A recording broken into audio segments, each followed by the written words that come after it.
Le CG 5 Lokossa est construit sur un domaine en litige, un domaine de 6 hectares, réduit aujourd'hui sur quelques mètres carrés seulement.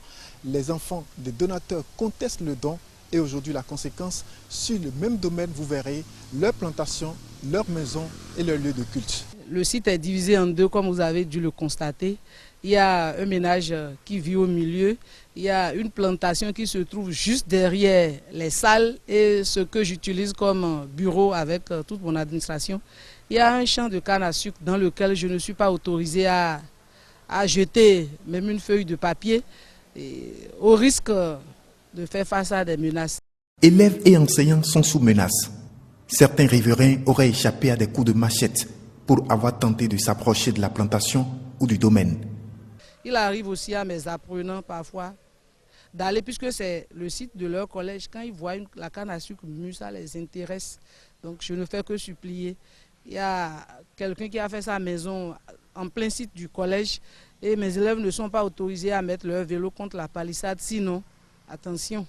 Nos investigations nous ont conduits vers l'association des parents d'élèves du collège. Pour le président, le principe d'accord du don n'est pas respecté.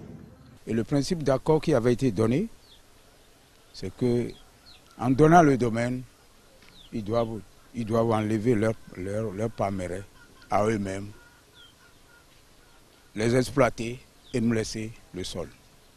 C'était le principe d'accord. Et cela devrait être suivi d'un dédommagement éventuel. C'est un principe qui n'est pas respecté, le dédommagement qui n'est pas respecté et qui nous crée des problèmes. Du côté de la mairie de Lokossa, pas de trace d'un document bien élaboré qui atteste le don du domaine. Une erreur administrative que l'actuel maire se refuse d'apprécier. En réalité, pour bien partir, les présumés propriétaires terriens doivent donner un acte de donation pour dire que nous cédons notre domaine pour la construction de CG de notre localité. L'arrêté là vient à la mairie, ce n'est qu'après ça que le maire va en session. Les conseillers sont informés comme quoi tel présumé propriétaire terrien dans le temps a donné son domaine pour la construction du collège.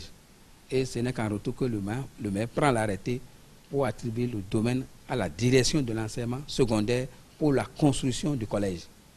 Si aujourd'hui, les propriétaires terriens réclament le domaine, quelque part, c'est probable que par le passé, ils n'étaient pas associés ou il n'y a aucun acte de donation par rapport à leur domaine. Le collège est créé depuis 10 ans. Aujourd'hui, les différentes parties se regardent en face et personne pour mettre fin à cette guerre froide dont les victimes sont les élèves du collège.